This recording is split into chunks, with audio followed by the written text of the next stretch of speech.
Listen, so I've been reading this book. It's called The Legends of the First Empire. It's by Michael J. Sullivan. And this is a good book, man. This has been good so far. It's a series. I've gotten through about 2 of the books so far, and it's good. It's good, and I definitely gonna have to recommend it to you guys because I'm enjoying the book. Now, I know that some of the other books I've been reading, the popular stuff has been like these romance novels things, and I just kind of go into it blind, and I don't know what I'm expecting, and it's just kind of like, boom, romance, oh my God, his eyes and his body, and it's like, oh my God. So that's just been disappointing, but I went into this blind too, and turned out to be good. There's not really a whole lot of romance in this at all. It's mostly just fantasy and world building. But so basically, if I can just start this off really easy, it's basically about this world that they live in, and they have the regular humans, and then they have these gods. Now these gods are called Frey, and one day one of these gods ends up getting killed by one of these regular humans. And so, the Frey are all in an uproar, and then the regular humans are all in an uproar because they're just like, oh my God, we thought that these were gods. They not supposed to be getting killed or whatever. You're like, you can't kill a god. And so, people are trying to adjust to the fact that, oh, these gods can actually die. And then they're just like, wait, is it really gods? They're not really gods anymore if they can die because God's supposed to be immortal. So now you have the whole aftermath of, this god who had got killed by this regular human. And you have one of the main characters, which is Wraith, which is the guy who ended up killing the god. And then you have another character who is Persephone. She's like the wife of one of the chieftains of like a clan. So basically the head of the clan, the focus is on the wife. And so the head of the clan just got killed and just died. And so now she's adjusting to the fact that, her husband, who was the chief, ended up getting killed or dying from some bear attack. And so now she's adjusting to like, oh, now she got to move out of like, not the palace, but like, like the head house or whatever. And there's going to be a new chief that's going to be put in charge. And so we got that situation. And then we have another situation or another perspective of Arian, one of the gods, and she's, a teacher, and she's teaching the son, which is the heir of the entire like god system or whatever. He's the heir to the throne. He's the prince, right? So she's like teaching him and stuff or whatever. And so we got her perspective. So we got those 3 perspectives. We got Wraith, we got Persephone, and then we have Arian. Yeah, so it's cool, man. It's cool. You got the magic and stuff in here. You have the enemies. The world building is pretty good. It's still a lot more I want to know, but the characters are solid. There's not any character in here that I like dislike or don't, or that I kind of hate or anything like that. The one character that I wish was just a little bit better was Wraith. I wish Wraith was a little bit better. I don't know. He's a little bit of a simp, but not like it's really kind of difficult. But he's like a little bit of a simp, and I just wish he was like a little bit more masculine, But other than that, like everybody else is cool, So yeah, I definitely want to have you guys check it out. You can listen to the book on Everand. Or you can listen to the graphic audio version of the book too. But the graphic audio is on Everand, which is what I'm using to listen to the story. So that's dope. But now I'm about to get into some spoilers and kind of talk more about the first book and some spoilers that happen into it. So if you haven't read the book yet, click off. Here's your chance. But so here's what I would say about this story. I like how it ended with Persephone being, the chieftain. And so, but that was I kind of expected that. But I don't know, man. Like, it was kind of strange to me how Persephone is supposed to be so smart, right? She was supposed to be 20 years. She's been, the brains behind everything that's been going on in the clan. And she still can't put together that what the hell is the one dude named? The dude who killed who's responsible for killing the husband or whatever, the group of people or whatever. Like, she can't put together that he's involved with her husband's death, and so like she's getting herself in these situations where it's just like she's now vulnerable and about to die, and then you got Wraith who's got to just come in and save her all the fucking time, which is basically his role in the story. Is just that he's just there to save her, and I'm just like, okay.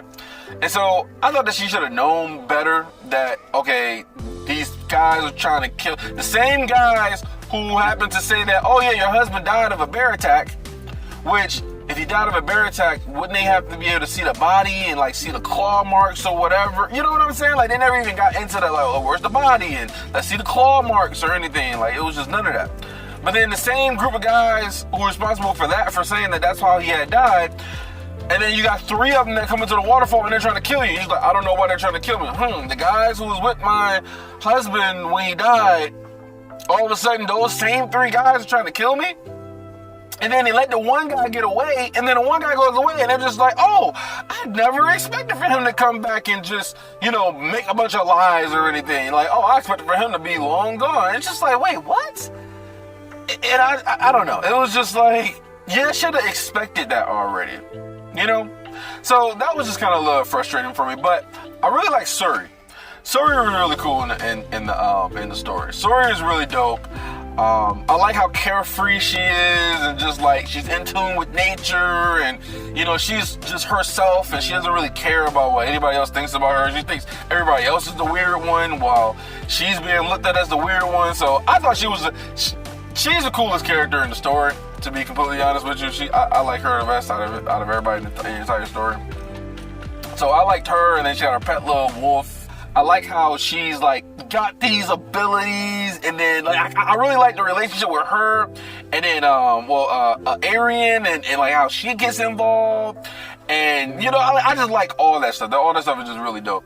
So she's a really big plus in the story. Another character that I really like is Malcolm. I really like Malcolm in the story too, because he seems so interesting, because it's like, okay, it's more to know and more to understand about him, but based off of how it ended. When we found out that, he's having a conversation with, one of the Fray, the leader of the Fray, I forget his name. But, so a lot of this stuff has ended up, they're kind of planning these things. So it's like, okay, how much did they plan? How honest is Malcolm really being with Wraith? Because Wraith and Malcolm are like, they're kind of close, they're kind of bonded. And I don't know how much of that is actually his genuine, honest feelings about Wraith, and I don't know how much of it just like, it just kind of planned, and I want to use him for these goals. We still need to know a lot more about Malcolm, so I'm really interested in figuring out more about Malcolm. So Malcolm's a really interesting character. I guess let's talk a little bit more about Arian, right? So Arian is strange, right? So you got these guys that live, up to like 3,000 years of age.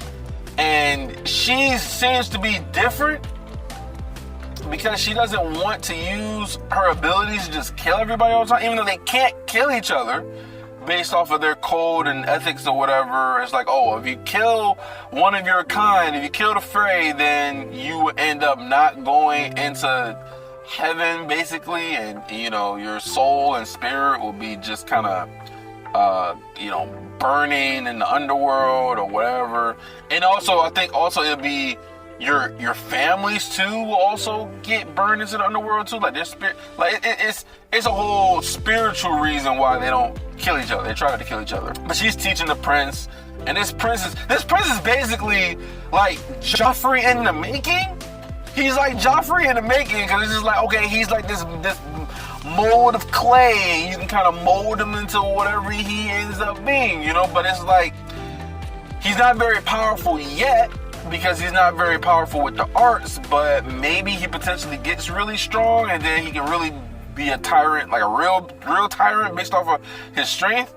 But right now he's kind of just like a naive image. He's 25, which is crazy to me. Like, he's 25 and he acts like he's 14. So I guess they just mature very, very slowly because they live for so long, which kind of makes sense.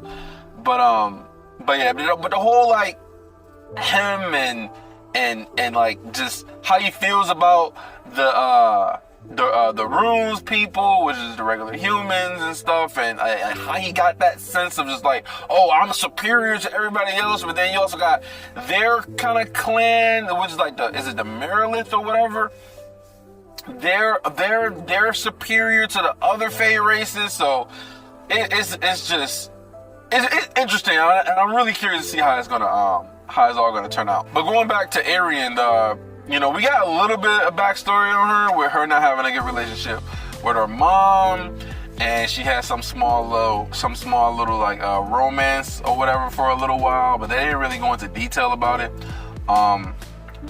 I would like to know more about her and like why she is the way that she is, and why does she have those beliefs. I know that she was mostly taught by, I think, her previous teacher, which was the person that was previously in charge of the entire clans of the Frey or whatever. So that's probably a big reason why she is the way that she is. And then they got this whole door thing, and this doors waiting to be opened, or the one dude, what is his name?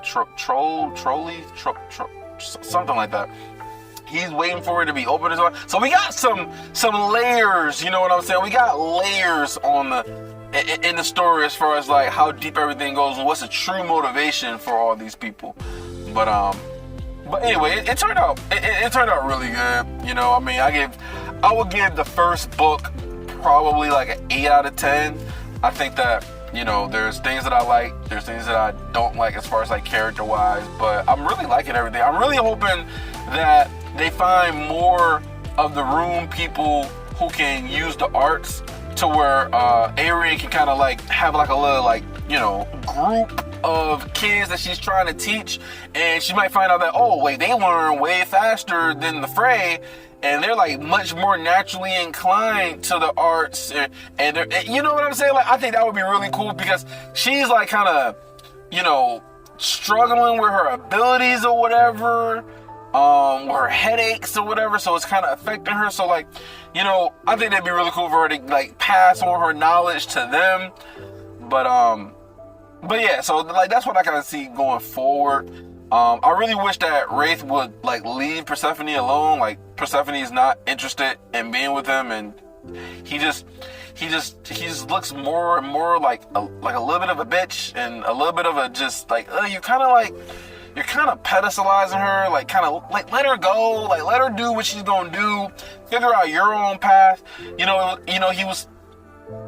He was talking about how he was gonna leave, but then he didn't leave, and just like, I don't know, like he really needs to, for me, he needs to get better as a character and not have it be, I don't want his character to be revolved around Persephone anymore. I would like for his character to be a little bit more independent, maybe focus more on, that's part of the second book, I can't say that part, but maybe just focus on other things and not her, right? So I did read the second book. I'm trying not to cross over some things. But that's it though. Let me know if you guys read the book and what you think about the book in the comments, man. Drop me a like if you want me to make more reviews / recommendations of other books. I'm pretty much just kind of, randomly reading stuff, and I'll make a review every once in a while. I wanted to make a review about the other book, the romance novel thing, but I was just like, do I even want to go back and try to like remember everything that happened in the book? I don't even know, because I thought it was very solid so far. I was like halfway through the first book, and then I finished the first book, and I'm just like, and then I went to the second book, and I'm just like, oh my fucking god, this shit's trash. And so yeah, it's been a roller coaster with these blind jumping in and just starting to read some stuff. So but yeah, let me know what you think, and I'll check you guys out in the next video.